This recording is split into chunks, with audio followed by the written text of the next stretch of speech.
In Louisburg, he heard rumors of a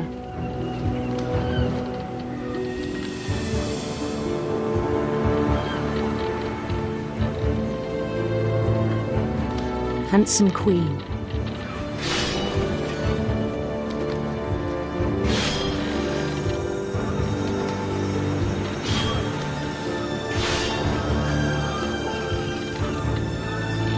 The queen was on her own quest for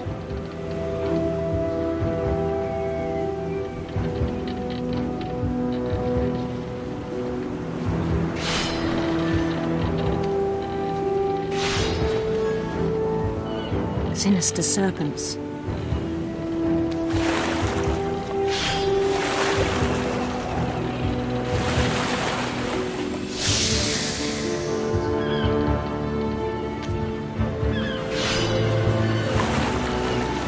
He followed the sound of her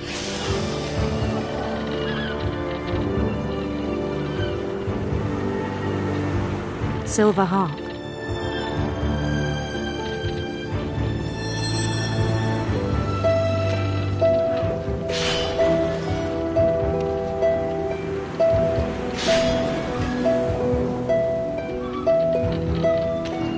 His chase led him to a golden palace east of the sun and west of the moon.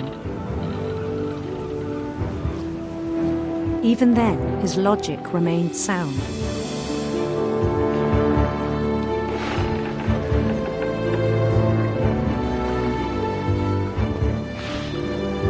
He knew the world was all in his imagination.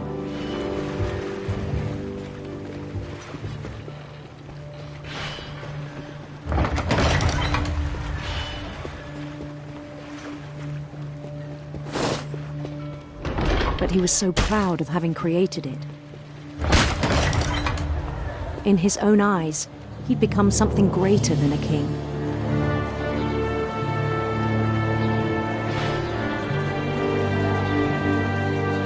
For someone who'd never known success in the real world, I think it was overwhelming.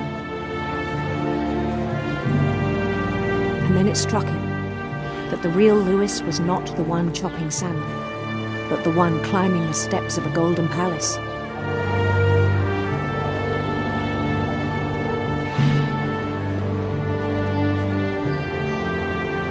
My imagination is as real as my body, he told me.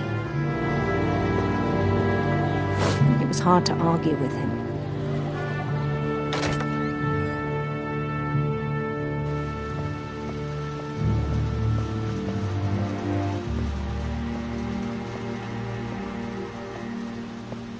He began to forget the world we know.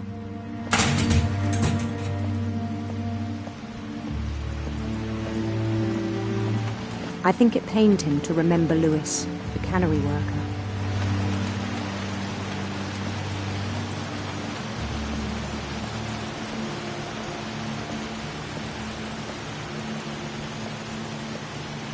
He began to despise the man with a royal contempt.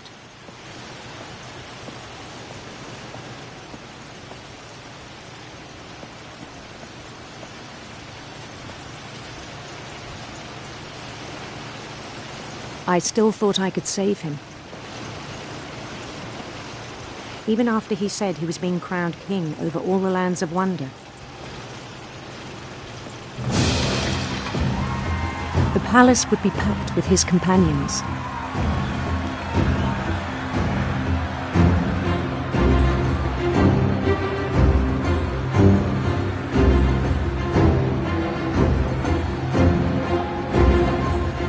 Including the wise Calico who'd insisted on advising him.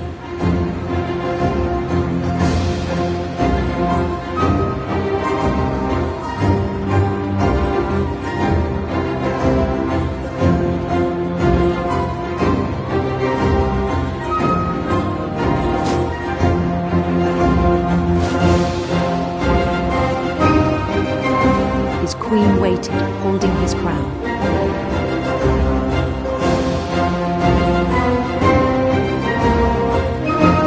There was only one thing left to do.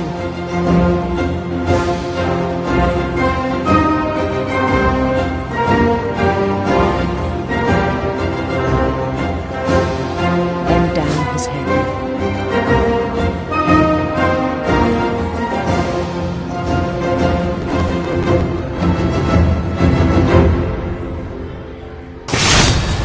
rest I think you know. Mrs. Finch, your son was a kind man who will be missed by all of us who knew him.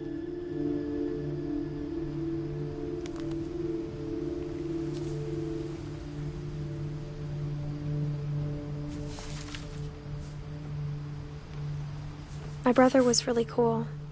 I wish you could have met him.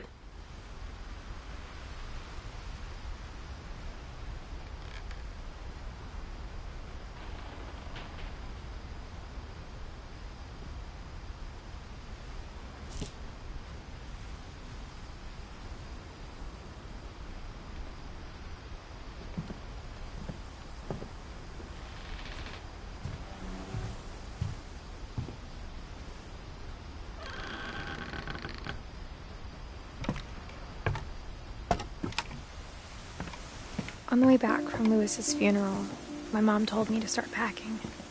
She waited until the day before we left to tell Edie. I'm not sure if she wanted to make it easier or harder. I wish we'd stayed. But I understand why we left.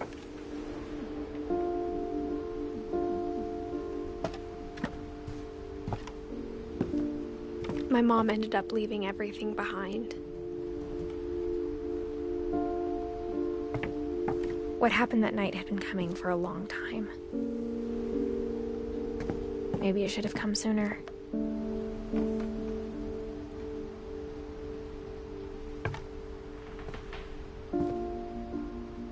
But it had to end one way or another. All that's left now is to tell you about that last...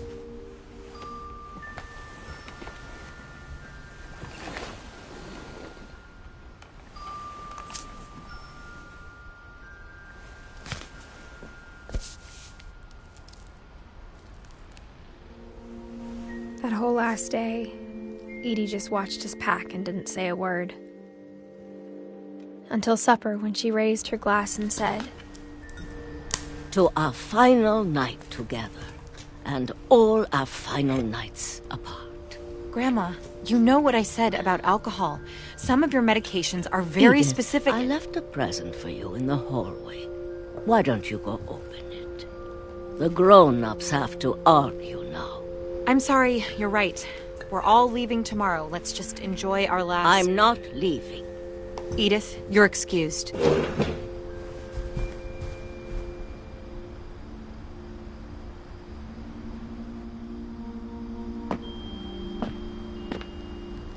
The power had been shut off that morning, but Edie always had plenty of candles. When my mom sealed the library, I don't think she knew about the other entrance. Or that Edie had a key to it.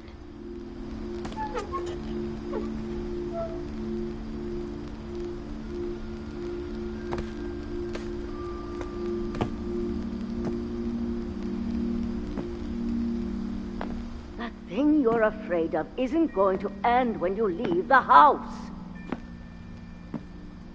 Edith has a right to know these stories. My children are dead because of your stories. I think it's best if Edith and I leave tonight.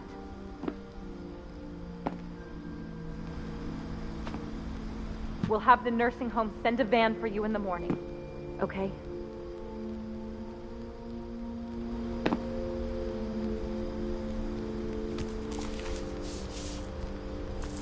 Dear Edith, there's so many stories I wish I could tell you, but there's only time for one. This is about what happened on the night you were born. That night, the tide went way, way out. It was the first and last time I ever saw the old house aground. There'd been an earthquake out in the middle of the ocean.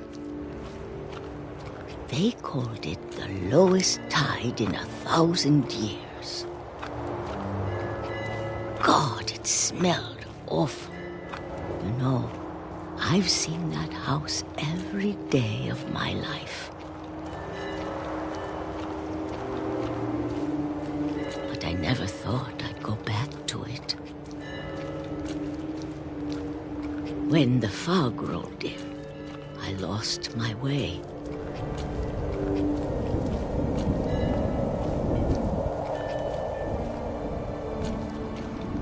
I got turned around.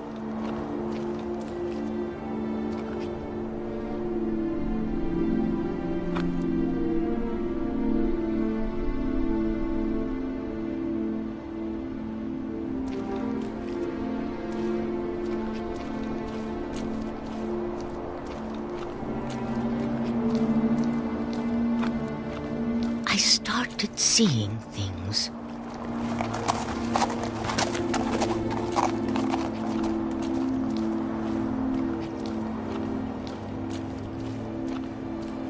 Things I'd forgotten had ever existed.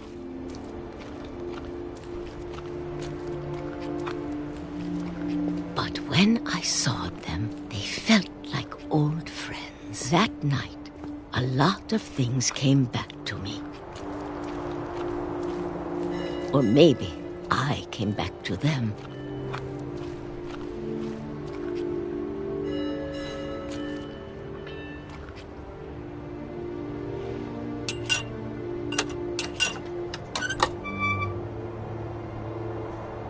Things I can't explain, but that I need you to try and... Edith, what are you doing in here?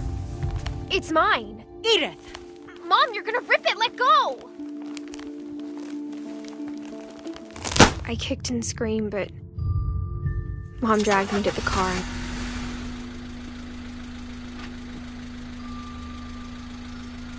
I never saw Great-Grandma Edie again. The next morning, the van came to pick her up, but she was already gone. After that, we moved around a lot.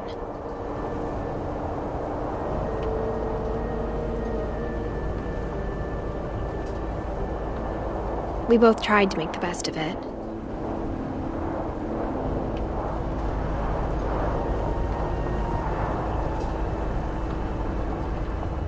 A few years went by.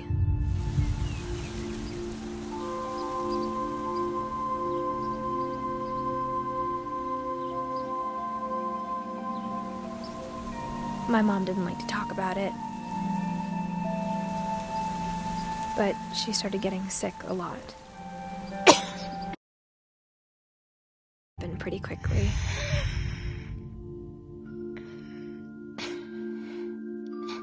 She got better for a while, and then she didn't.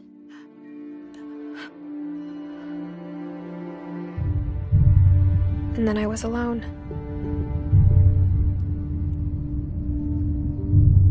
The last Finch left alive. Until I found out about you. I'm still not sure what to tell you about all this. If we lived forever, maybe we'd have time to understand things. But as it is, I think the best we can do is try to open our eyes and appreciate how strange and brief all of this is.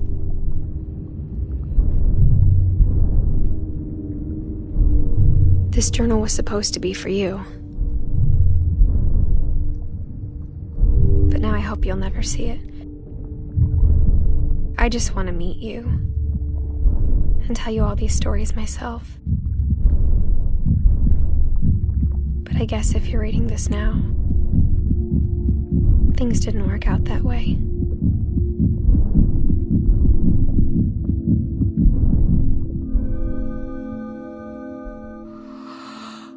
This is where your story begins. I'm sorry I won't be there to see it.